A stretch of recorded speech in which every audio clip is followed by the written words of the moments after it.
What happens when a top prosecutor becomes the victim of the system she fights to protect? The afternoon was alive with the hum of a busy downtown street in Charlotte, North Carolina. Sidewalks bustled with shoppers weaving in and out of storefronts, some clutching cups of coffee, others pushing strollers or holding children's hands. Among them walked Eleanor Lewis, a 72-year-old woman with a dignified presence. Her soft grey hair framed her face, and her sharp, almond-shaped eyes missed nothing as she moved purposefully toward her car, a small tote bag slung over her arm. Eleanor wasn't a stranger to these streets. She had spent decades here, serving her community in ways most didn't fully realize. Today, however, her routine was interrupted. She hadn't noticed the squad car idling by the curb, its windows rolled down just enough for the officers inside to keep an eye on passers-by. She didn't know they were watching her. "Excuse me, ma'am." The sharp voice came from behind her, breaking through the sounds of honking cars and footsteps. Eleanor turned to find a tall police officer, his expression a mix of suspicion and authority. He gestured toward her tote bag. "What's in the bag?" Eleanor blinked, taken aback by the sudden confrontation. "It's just some groceries," she replied, her voice calm but firm. She held up the bag for him to see. A loaf of bread, some fresh produce, and a bottle of water. But the officer wasn't satisfied. His partner had joined him now, standing just a step behind. They exchanged a look, then the first officer's tone hardened. "We received a report of a shoplifting incident nearby. You match the description of the suspect." Eleanor's eyes widened. "I think there's been a mistake," she said. Her words were steady, but a flicker of disbelief crossed her face. "I haven't stolen anything." The officer didn't waver. "We'll need to check your bag." Around them, a small crowd began to gather, their whispers carrying disbelief. People fished out their phones, a few already recording. Eleanor handed over her tote bag, watching silently as the officer rummaged through it. When he found nothing but groceries, he frowned, then gestured toward her. "We're going to need you to come with us." Eleanor took a step back. "What for? I've done nothing wrong," she said, her voice louder now, clear enough for those nearby to hear. The crowd murmured in agreement, a young man shouting, "She didn't do anything!" But the officer's decision was made. He grabbed Eleanor's wrist, pulling out handcuffs. "You can explain yourself at the station." Eleanor held her ground, lifting her chin as the cuffs clicked shut around her wrists. "I'm telling you, you've made a mistake." Her words cut through the chatter of the crowd, but the officer didn't hesitate, guiding her toward the patrol car. The crowd grew louder, phones held high as Eleanor was forced into the back seat. But the officer didn't know one crucial detail. This wasn't just any woman. This was Eleanor Lewis, the state's chief prosecutor. And soon, he'd learn just how wrong he was. The patrol car pulled away, its sirens silent, leaving a trail of confusion and indignation in its wake. Eleanor sat in the back seat, her wrists uncomfortably bound by cold steel. She kept her gaze steady, refusing to let the officers see the simmering frustration beneath her calm demeanor. Outside the car, bystanders exchanged looks of disbelief, their phones still aimed at the retreating vehicle. Inside the station, the officer whose nameplate read Officer Bradley Turner escorted Eleanor through the bustling precinct. The room was alive with the sound of ringing phones, clacking keyboards and muffled voices. But Eleanor's entrance seemed to draw eyes. Perhaps it was her composed expression, or maybe it was the distinct air of someone who didn't belong in such circumstances. Officer Turner led her to a small interrogation room. The grey walls, harsh fluorescent lighting, and a lone metal table with matching chairs gave the room a cold, uninviting atmosphere. He gestured for her to sit. Eleanor complied but said nothing, waiting for him to speak first. "Name?" he asked, flipping open a notebook and clicking his pen. Eleanor met his gaze, her voice steady. "Eleanor Lewis." The name didn't register with Turner, and he didn't look up. "Do you know why you're here?" "Yes," she replied, leaning slightly forward. Because you've made a mistake. Turner's pen hovered for a moment, but he quickly dismissed her words. You match the description of a suspect in a theft case at Mason's Market. Black female, grey hair, wearing a light blue coat. He pointed at her attire as if to punctuate his point. Eleanor glanced at her coat, then back at him. And do you typically make arrests based solely on descriptions that vague? Turner ignored her question, his tone becoming more clipped. The store owner identified you as someone who left without paying. Eleanor raised an eyebrow. And did this store owner provide any evidence? Security footage, perhaps? Or is this all based on assumption? Her calm yet pointed questions seemed to rattle Turner slightly. We'll look into that, he said curtly, avoiding her piercing gaze. As Turner left the room, Eleanor sat back, exhaling slowly. She could hear muffled conversations outside the door, but the words were indistinct. What she did know, however, was that this wasn't over. Not by a long shot. Meanwhile, back at Mason's Market, the situation had taken an interesting turn. The real thief, a younger woman wearing a similar blue coat, had been apprehended by another officer just blocks away. A store employee reviewed the security footage and quickly confirmed the mistake. The woman who had been arrested earlier was not the culprit. By now, the videos from the downtown incident were already gaining traction online. Clips of Eleanor calmly defending herself while being handcuffed had sparked outrage. Comments flooded social media, condemning the officers and demanding accountability. The hashtags #JusticeFor Eleanor and #mistaken identity trended within hours. At the precinct, Officer Turner received a call from his colleague at Mason's Market. We've got the real suspect, the voice on the other end said. Turns out the woman you brought in isn't involved. Security footage confirms it. Turner's grip on the phone tightened. You're sure? He asked, though he already knew the answer. Positive, the voice replied. You need to let her go. Turner hung up, a sinking feeling settling in his stomach.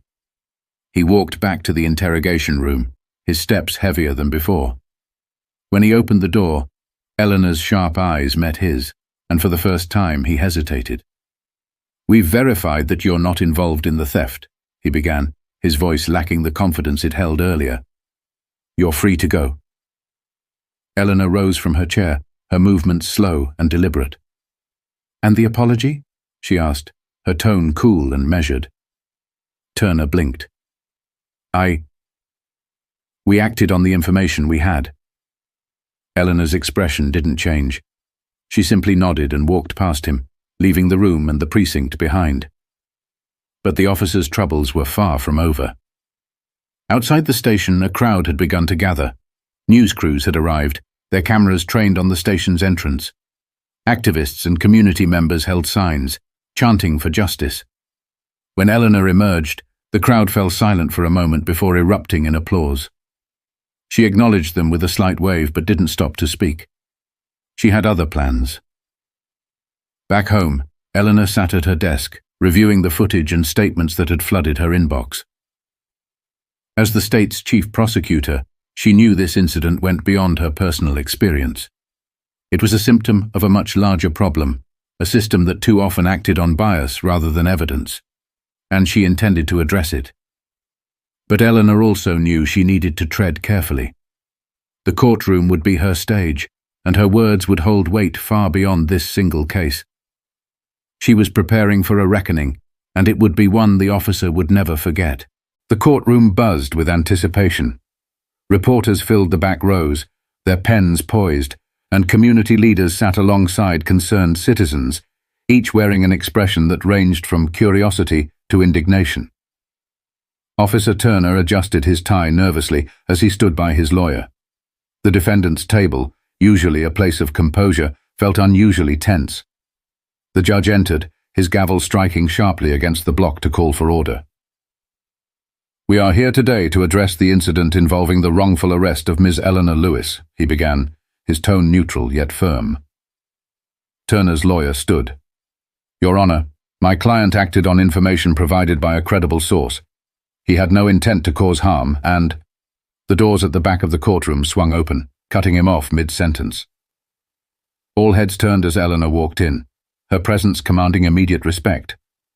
She wasn't alone.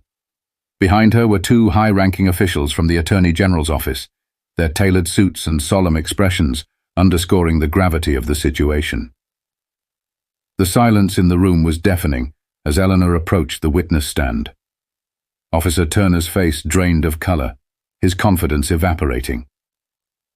He had seen this woman before, but now her full identity struck him like a thunderbolt. Eleanor Lewis, the state's chief prosecutor. Eleanor took her oath, then faced the courtroom. Her gaze swept over the room before resting on Turner. "I've come here today not just as someone who was wronged," she began, her voice steady, "but as someone who understands the responsibility we all carry in upholding justice." Eleanor's recounting of the events was both precise and emotionally charged. She described the moment she was approached, the unwarranted suspicion, and the humiliation of being handcuffed in front of strangers. She spoke of the interrogation room, her treatment, and the disregard for her protests of innocence. Her words painted a vivid picture, one that left the room hanging on her every sentence. "I told Officer Turner that he had made a mistake," she said, her tone unwavering. "But instead of listening, he chose to act on assumptions. Assumptions that led to my wrongful arrest." Turner's lawyer shifted uncomfortably in his seat. "Ms. Lewis," he interjected, "while we understand your frustration, my client was following protocol based on the information he had at the time." Eleanor turned her attention to him. "Protocol," she repeated, her voice sharp. "Is it protocol to arrest someone without verifying evidence? Is it protocol to ignore the humanity of the person standing before you?" The lawyer faltered, his words catching in his throat. The judge intervened. "Ms. Lewis, please continue." Eleanor nodded, her expression softening slightly. "This isn't just about me," she said, addressing the room. "This is about a system that allows bias to cloud judgment. A system that treats people differently based on preconceived notions. If this could happen to me, a woman who has dedicated her life to justice, then what hope do others have?" The courtroom was silent, the weight of Eleanor's words settling over everyone present. Turner avoided her gaze, his shoulders hunched as if trying to shrink under the pressure. But Eleanor wasn't finished. "I don't want revenge," she continued. "I want accountability. I want change. Because this isn't just about one officer's mistake. It's about ensuring that mistakes like this don't happen again." Eleanor's words were met with murmurs of agreement from the crowd. Even the judge looked moved, his stern expression softening slightly. As Eleanor stepped down from the witness stand, the prosecution called their next witness, the store owner from Mason's Market. His testimony confirmed that the real thief had been caught hours after Eleanor's arrest and that security footage had exonerated her completely. The footage was shown to the courtroom, the grainy video clearly depicting a much younger woman in a similar coat walking out of the store without paying. The evidence was undeniable. Turner's actions had been based entirely on assumption, and the courtroom knew it. Turner's lawyer stood once more, his tone now tinged with desperation. "Your Honor, my client regrets his actions and wishes to apologize to Ms. Lewis directly." The judge gestured for Turner to speak. The officer rose slowly, his face pale. He turned to Eleanor, his voice shaking as he began. "Ms. Lewis, I'm sorry. I didn't mean to cause you harm. I was just trying to do my job." Eleanor met his gaze, her expression unreadable. "I accept your apology," she said after a long pause. "But an apology isn't enough. Change isn't just about words, it's about actions." Her statement hung in the air, a challenge not just to Turner but to everyone in the room. Eleanor had turned a personal injustice into a call for systemic reform, and the weight of her words would not be easily forgotten. As the courtroom recessed, whispers rippled through the gathered audience. Reporters hurried to jot down notes, their murmured comments about Eleanor's poise and the depth of her message filling the air. But while the atmosphere outside buzzed with activity, Officer Turner remained seated at the defendant's table, his head lowered and hands clenched together. The reality of what had transpired finally began to sink in. Eleanor stood by a window in the courthouse hallway, gazing out at the crowd that had gathered on the steps below. Their signs and chants called for change, justice, and accountability.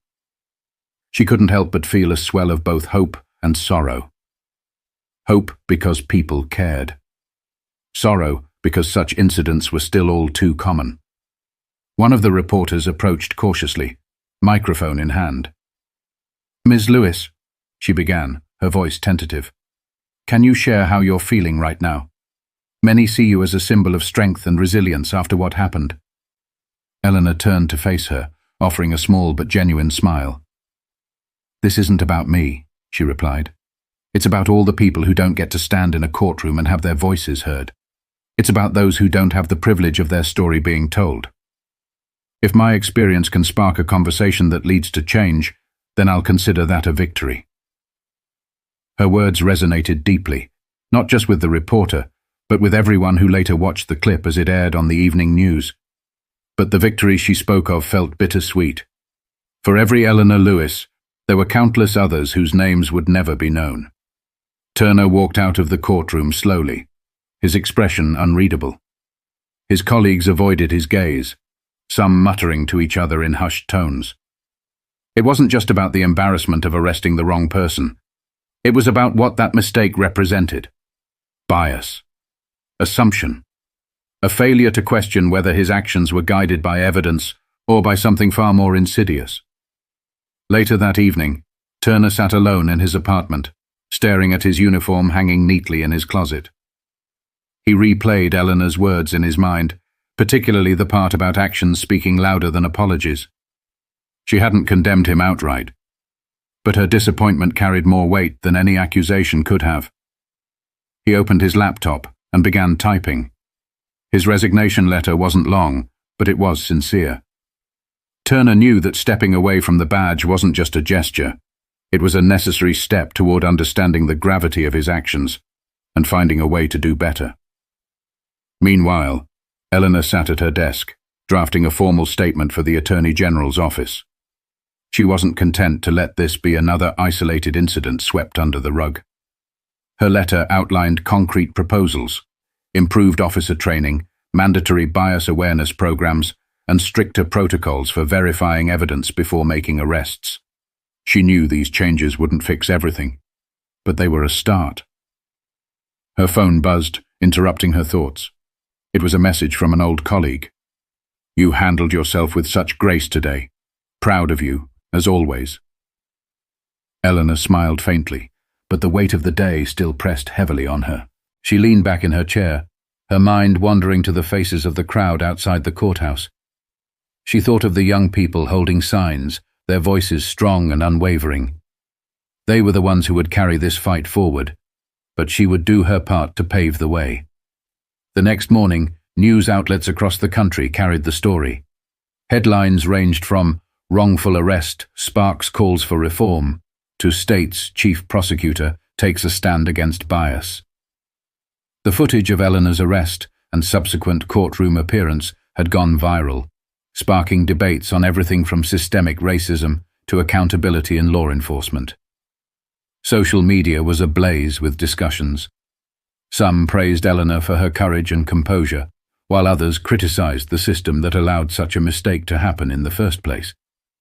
There were heated arguments, moments of reflection, and even pledges from local activists to push for policy changes in their communities. Amidst the noise, one post stood out. A high school student named Jordan had shared the video of Eleanor's speech in court, adding a caption that read, "This is why we need to speak up, because people like her remind us that change is possible." The post garnered thousands of likes and shares, a testament to the ripple effect Eleanor's actions had set in motion. For Eleanor, the journey didn't end with the courtroom. Weeks later, she stood at a podium in front of a packed auditorium, addressing a crowd of law students, community leaders, and activists. Her speech echoed the sentiments she had shared in court, but delved deeper into the need for systemic change. "Justice isn't just a concept," she said, her voice carrying across the room. "It's a responsibility. And it's on all of us to ensure that responsibility is met with fairness, empathy, and accountability." The audience erupted into applause, but Eleanor's gaze remained steady, scanning the faces before her. She saw hope, determination, and a shared understanding that the road ahead would be challenging, but necessary. And as the applause faded, she left them with one final thought. Change doesn't come from waiting for someone else to act. It comes from all of us, doing our part, no matter how small it may seem. The sun was setting over the city as Eleanor walked home from the auditorium. Her speech had been met with standing ovations, but she knew the real work was just beginning. Change, as she had told the crowd, wasn't about grand gestures. It was about consistent, deliberate action. And while her story had sparked a much-needed conversation, she knew it was only the first step in a much larger journey. The events of the past weeks had left a mark, not just on Eleanor, but on everyone involved. Officer Turner, now retired from the force, had begun volunteering with local community organizations, hoping to rebuild trust and learn from his mistakes. The Attorney General's office had announced new initiatives aimed at reducing bias in policing, a small but significant victory in the fight for justice. Eleanor sat on her porch that evening, sipping a cup of tea as the distant sounds of the city reached her ears.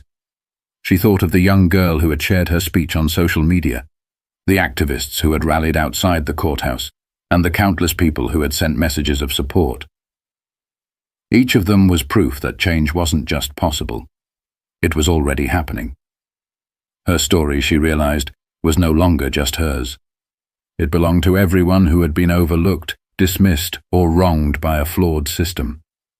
It was a reminder that no matter how daunting the challenge, every voice mattered, and every action counted.